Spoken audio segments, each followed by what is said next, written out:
Welcome to the Recruiter Startup Podcast. My name's Dualta, and in this podcast series, I will be speaking to investors, advisors, entrepreneurs, and recruiters who are based all over the world, and we'll be discussing how to set up, scale, and operate a world-class recruitment company. Today, I have the one and only David Stephen Patterson, DSP, the founder of the HERC Facebook community and recruitment trainer, recruitment practitioner, an all-round good guy. So we just had a bit of a catch-up on what he's up to, and he dropped some pearls of wisdom on how to sell retainers, how you can win extra business, current challenges he sees independent recruiters facing in the USA, and what's ahead for his own business. So hope you enjoy this. He's done a couple with me before, so if you want to get his legacy story, jump back into previous episodes. But he is one of a kind. So really delighted to hand you over to David Stephen Patterson.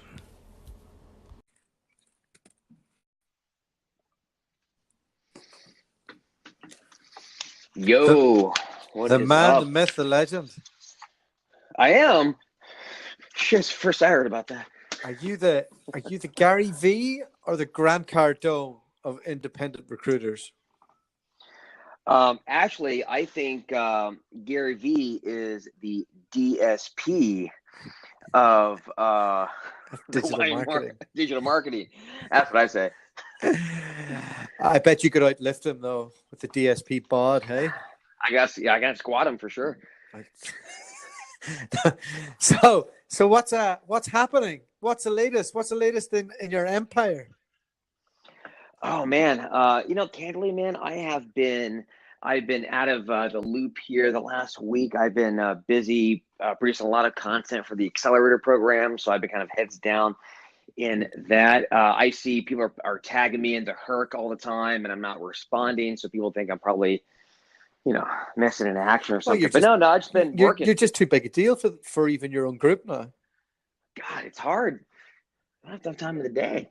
So I need to start scaling things up. But anyway, things are doing good, man. Things are doing good. Got a lot of people involved in the program. The HERC is growing really well, and testing out some new tools for my recruiting practice. Just signed up with, or about to sign up with, a new company called Outreach.io, which I'm thinking about using to replace Woodpecker and replace Phone Burner. So I'm pretty excited about that.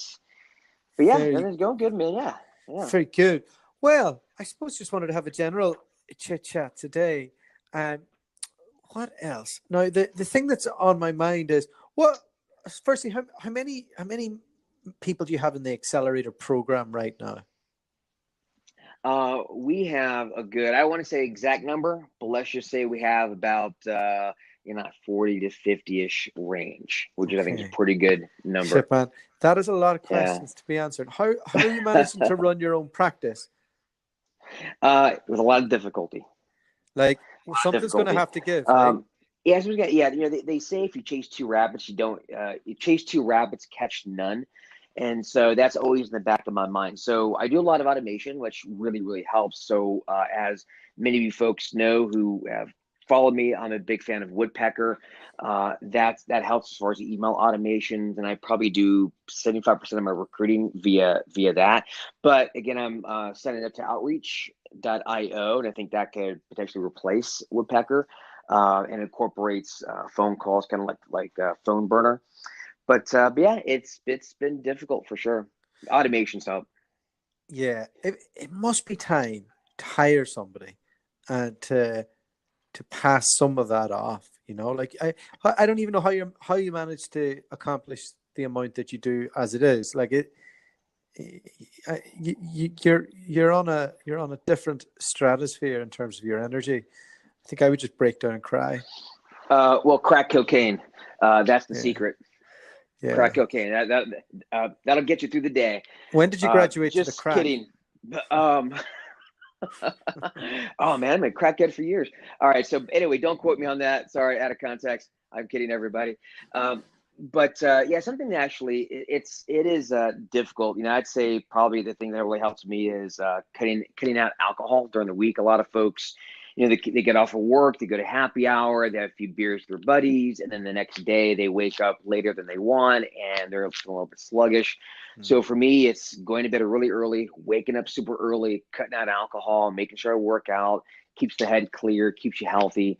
That helps. But the other thing that I need to start doing, which Dualta, I need to get your help on, is working more with VAs. I currently work with 2 VAs that are helping me right now, but I need to start scaling away or delegating out more of the business that I do. I tend to be afraid of that to a certain degree.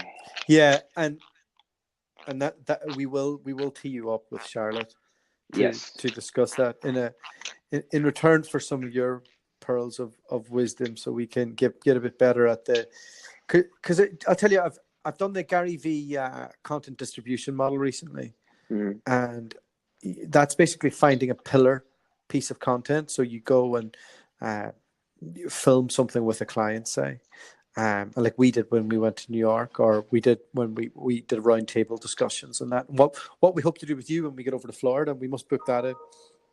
And then you chop that up into micro content, and then you figure out how to distribute that and use that as part of your messaging sequencing to engage with people. Now, the bit then that I need to do next is to really drive Facebook ads to the point. And we've kind of discussed this before, but that's the final Facebook, LinkedIn, wherever the advertising platform is. I've never paid for any traffic, but I feel like we are at the stage now where that'd be beneficial. We're still doing the viral stuff on LinkedIn, but it's time to make some coin, Yeah, it does help. It's as I always say with Facebook ads, or really sort of any content marketing strategy. It's the least amount of returns you'll get is on the first day, and then it gets better the second day and third day, right? So you have to marinate your market in it, and eventually you'll start seeing a lot of return. For example, with your podcast, right? I'm sure that the podcast has helped ensure that you don't talk to strangers, right? They feel like they know you, they have an intimate connection with you, and so that's what it really just helps with. Yeah, so Facebook really, really helps with that, as well as with all the other content marketing strategies. But yeah, it's something that you definitely, it's worth putting a few dollars into some Facebook advertising to push your content out there. Let me ask you a couple of questions about the American market right now. Sure. Lots of British people really interested in it, especially founders that might be listening to this. What challenges are the independent recruiters you're working with finding? Is it finding candidates or clients right now? Clients. Well, I'd say most of the time. So I do have a couple of my clients that have a lot of issues with finding candidates. I've got a buddy who's also a client, but he's a friend as well, who does RA/QA, and in his market, in life sciences, specifically in RA and QA, if you find a candidate who's halfway decent, you've got a placement. It's just getting them to return your damn phone calls, and that's the tough part. So I'd say for most. Yes, it's probably your word too, but I'd say most of the time it's clients, because a lot of times if you have a crappy job, well, then your work is cut out for you on the recruiting side, right? If you have a great client and a great job, then it allows you to do more things for them. It's an easier sell. So I think really most people have the most problems on the client side. That's what I see. How do you define a client? Somebody who pays you. So somebody who, because not everybody defines it like that. I look at it like, well, sure, your candidates, you can say you're kind of a client to a certain degree, but then again, you can also say if you work a contingency job order and you're one of 5 recruiters and never paid you a dime, I guess you can call them a client as well, but they're not really. Until money flies out of their bank account and lands in yours, they're technically not a client. At least that's the way I look at it. I do as well. Say if somebody's used to doing contingency, how do you start like encouraging and advising them in how to propose retained? What does that solution look like from a value perspective to the client? Well, you have to first, before you even do that, you have to figure out what you have to offer. Usually most people, when recruiters sell retainer, for the most part, a lot of recruiters are already doing retainer work in a market where retainers are the norm. So it's not really a hard sell. You just go and you present an offer that's better than the other retainer firms you're competing against, right? Now on the contingency side, it's kind of the same thing. It's you're competing against the other contingency firm, so you just have to sell against that. But to move people up, that's the hard part. And what a lot of recruiters do is they have this sort of tactic where, well, if the client is desperate, right? So urgent and critical search, as they say, and then you can say, well, in order to buy my time, right, for me to drop everything and work just on this, then you need to pay me X, which you can work, but it's not a recipe for a long-term success in the retainer model or an engagement fee or whatever, or however you define it. So I think a lot of times you have to take a step back and take a look at what you're actually offering. Is it the same as is it filling a position for X percent, but you'll just work a little bit harder on retainer? That's not really an offer. So you have to really figure out what are your competitors offering, what are your clients wanting. Oftentimes, what kind of pain are they in, and are they being underserved? Is there a way you can create an offer that fixes that, right, and kind of fixes that gap that they're being underserved by? That's the first step, right? It's just having a solidified offer that's actually distinct with a signature methodology. And I suppose that could be down to the service that you're offering, the guarantee, the price, the timing. Anything else? Sure. Oh, there's a ton of things. So for example, it could be, so a lot of it could be filling in the gaps of the recruitment process. Most managers aren't taught to hire very well.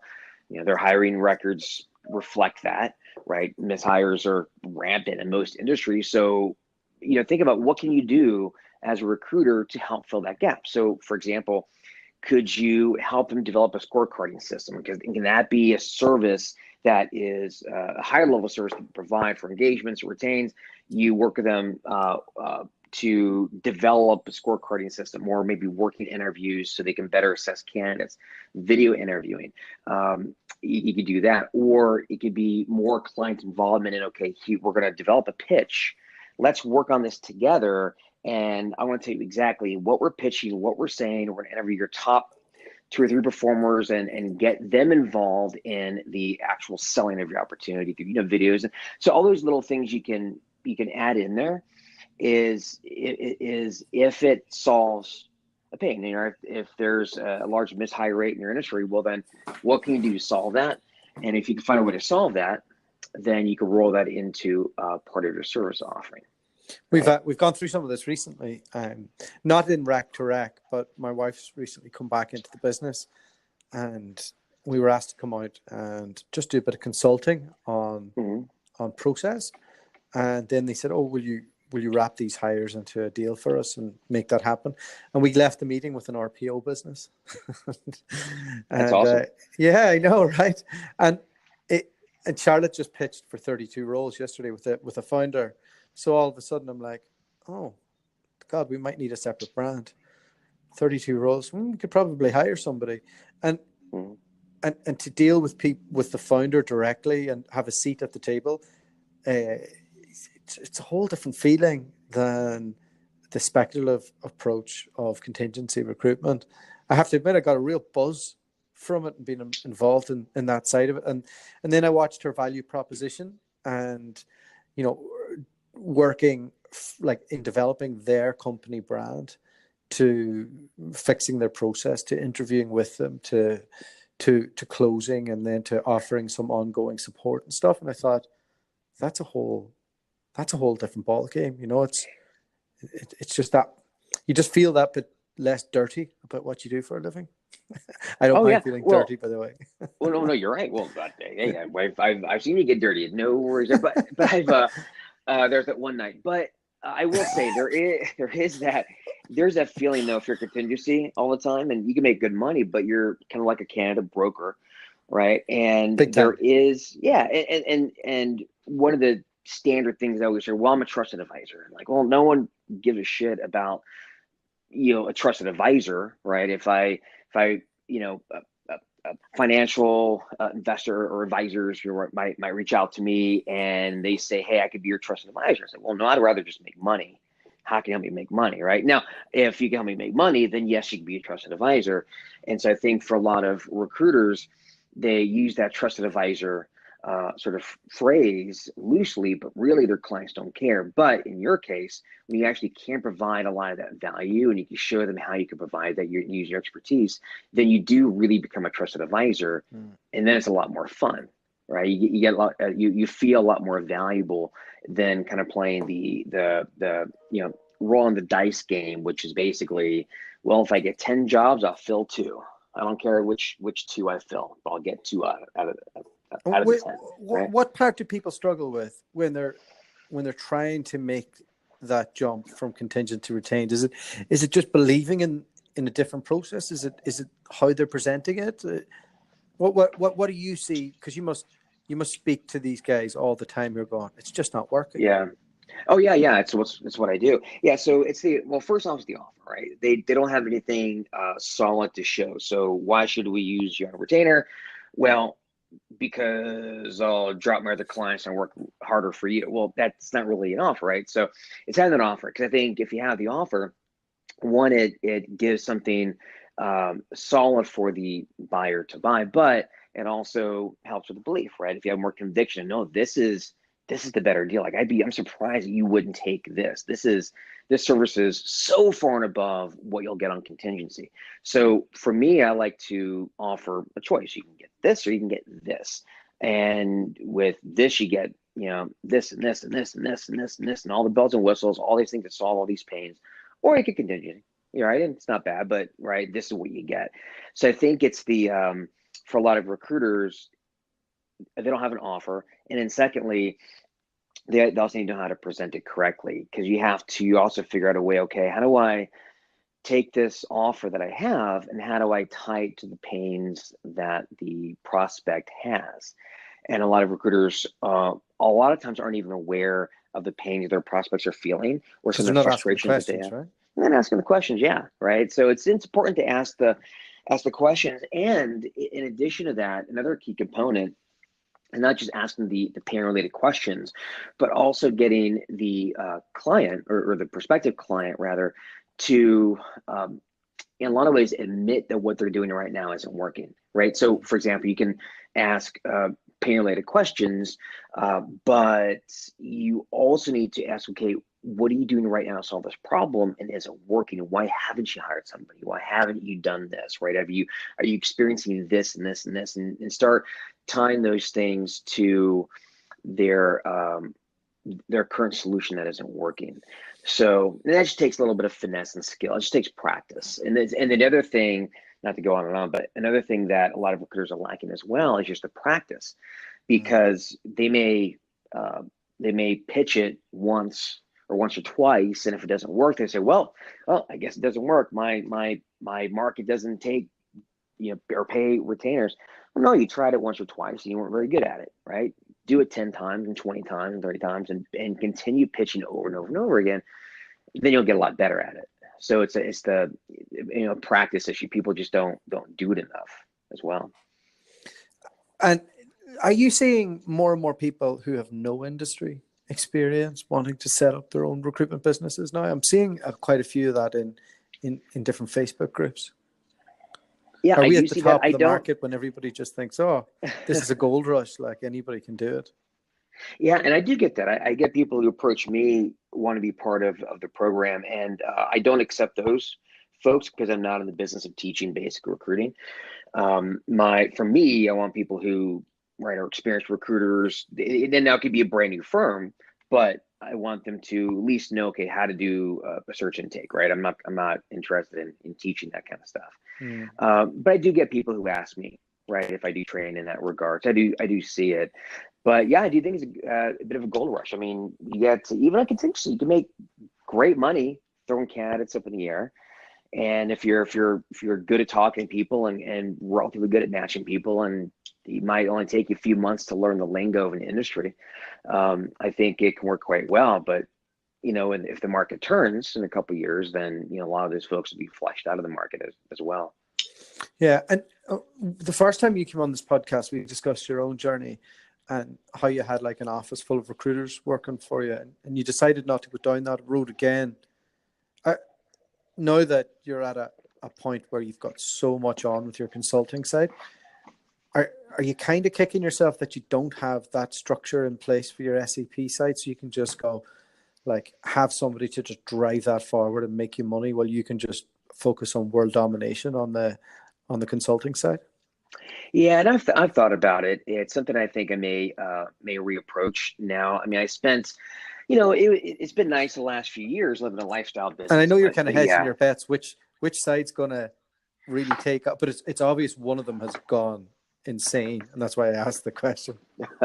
Yeah, the coaching side's really blown up. But the other reason why I'm also doing this, and I don't want to be, I've said this a few times before, I may have said it on your podcast, but I don't want to be the trainer who 5 years from now is still working the speaking circuit, trying to hawk my next mastermind, my next training program. No, but my old stuff is no longer applicable. You got to get about my new program.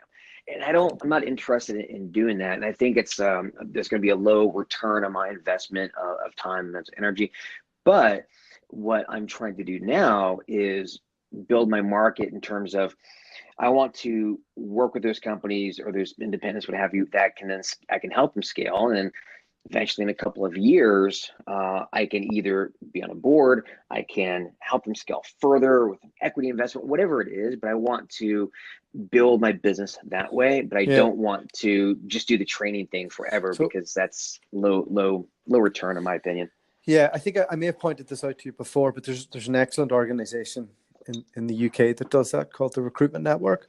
And they're really developed on it. They started as a bit of a training platform, but now they're more like an advisory NED platform. And I've been to one of their talks recently. It sat there with all the founders, and a large part of it is about how they can get their billing managers up and running and teach them best practices and do the high level strategy and stuff. So I could see you gravitating towards that, but it's very much a different approach and different vibe to the independent world, isn't it? Like you're in boutique recruitment. Exactly. That's where I want to stay. I want to stay with the small firms, and again, I want to build them up and help them scale. But again, I think for me, long term, I'm not going to give up my recruiting practice, and I would like to find partners, maybe from the folks that I help train, eventually that I can help partner with, and maybe even create a large organization in the future or whatever. Right? And again, this is all future related, but that's my vision. Yeah. So it's all kind of open there. I meant to ask you, have his name's escaping me. The dude down in Miami that's doing all the high level videos. Oh, Mullings. Joe sorry. Mullings. Yeah, his name escaped me there. Yeah. So I'm watching what he's up to, right? And I'm pretty impressed. He's doing full on, almost feature film stuff with his clients at events and that. And I don't know what his pricing model is, if it's just executive search or if he's wrapping RPO into it. But I really see that as the future of agency recruitment. Do you agree? Are you in, like, what are you thinking? Oh yeah, I 100% agree. Well, I think so. I like what Mullings is doing, and it's really what I preach, right? It's a personal branding piece of it, but at the end of the day, he's the messenger, and he is preaching about his company, right? His process, his methodology, his offer, because it's not like he's working on all these searches himself. He has his team there. Absolutely. He's the point of the spear. And I think for a lot of firms who aren't, or small firm owners who aren't willing to be the point of the spear, it's going to be increasingly tough, because that's how he builds relationships with his market. You don't build that with logos, right? You do it with your face and your name and your relationship with the market. And I think that is the future for sure. And he just is doing it very, very well. Yeah, because I'm trying to do a bit in the Rec Direct space, and luckily, within that space, I was able to, but I don't have his credibility. I think in I'd like to start doing that in the RPO world once once we get up and running and I figure that piece out, because I think that's really interesting. And I just love the way, like, I think he called True Future, I think he calls it. And I'm not sure what type of analytics he's getting on his views and all the rest, but I just think it looks super slick. It's brilliantly edited. And when I look at it, I buy in straight away. And I'm like, that's better than anything else I'm seeing in the marketplace. Well, yeah, there's a lot of cachet to it. Well, it's I posted a video in the Facebook group about this specific thing. It's about building a moat around your business, about doing the things that are really, really hard to gain a competitive edge. One of the reasons why I do turn off some prospective clients for the training is because I constantly say this is not easy. It's a lot of work, and you got to really, really put a lot of effort into it to make it happen. Because like what Joe Mullins is doing, Joe Mullins is creating this moat around his business. He's doing this thing that's not easily replicated, and every month he does more and more, and puts more money into it. Is another month he's so much further along than anybody else in his industry that decides today, hey, I'm gonna do what Joe Mullins is doing. Well, have fun trying to catch up over the next couple of years. He's got that head start, and so I think for a lot of businesses that are looking for the easy advantage, well, if it's easy, then anybody else can do it, then it's no longer really an advantage. So I think I like what he's doing is that he's doing those hard things that he may not have seen a return for the first 6 months to a year, but it doesn't matter, right? He's still sinking the money in and the effort in, and he's building this moat around his business that is very hard to replicate for anybody else. Yeah, he's got the most heads I've seen doing marketing and content on his payroll per billing number of consultants he has working for him that I've seen in any business in the world. So I think he has, a quarter of his staff are marketers and not recruiters, which that's unheard of. Like, give you an example of that. When I was working for Robert Walters, which may have had 800 consultants in Australia, I could be wrong, I might be pulling that figure out, but there were 5 or 6 major offices there, and they had one marketing manager and one assistant, and he has like 5 marketing people, consultants, and they're billing close to 10 million. So yeah, there's something that's working right there, and he's obviously seeing that there's no point in just having people just making phone calls for phone call's sake. And how he uses it is he has all the marketing and automation and stuff feeding the salespeople the leads, and then they follow up knowing, which candidate to call at the right time, which client. So it's all just a bit more educated than typical, here's a list of calls and I'm going to just do a load of ad chasing. Well, it is. Well, also it's also helps you grow and scale. I mean, think about it like this. If he wants to hire a recruiter, and that recruiter is also looking at other firms in the Miami area, well, Joe's got a huge value proposition that no one else can touch, right? And so for a lot of independent recruiters who are looking to scale up and make their first 1 or 2 hires, and they're really selling the opportunity, really selling the money potential, but at the end of the day, it's just some other no-name firm, just like any other firm out there. And so that's why it's so hard to scale and hire when you're a small search firm owner, because you've got nothing to sell. There's no proposition there at all, nothing, right? And that's the thing I want people to think about, like, how do I scale? Well, you can't just go and expect, well, I'll hire a recruiter in about 6 months. Well, how are you going to do that? What are you going to offer them? Beyond just maybe a little bit higher commission rate, but if they have a chance to go for Joe Mullins, well, they're going to take that because he's got all that infrastructure and he's got leads coming in consistently, and there's a cachet. I speak to founders about this all the time in the recruitment space, and they're like, the first thing they ask me is what commission structure does the competitors have, and I'm constantly telling them, honestly, it never comes down to that.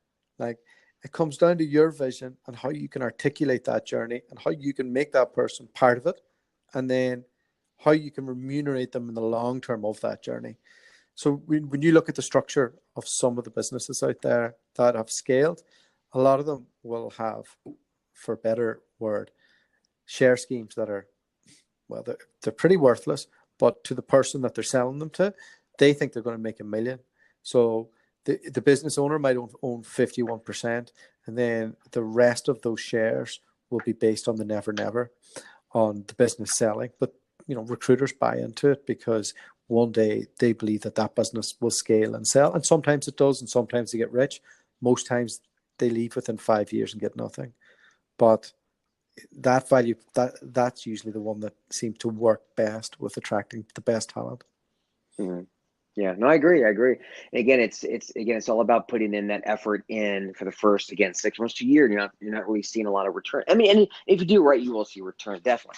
But the more you put into it over the long haul, right, the more your firm marinates in it and your market marinates in your message, then just the stronger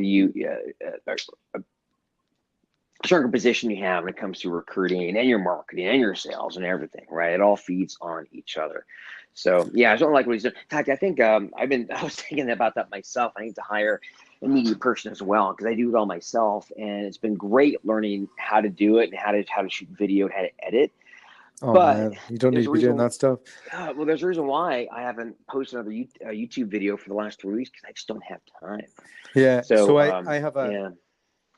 I have, as part of my distribution model, I have a good, decent level marketing assistant in the UK that helps me 2 days a week. And then for the stuff that is like repetitive, like putting subtitles on and chopping up the videos and doing stuff like that, I send that to a Ukrainian to do. And, they'll all use the OneDrive and they'll post it. And that all works independent of me. But we need to get you talking to Charlotte so she can save your life a little bit, and you can help us make some more cash. Oh, thank God. I just need more time.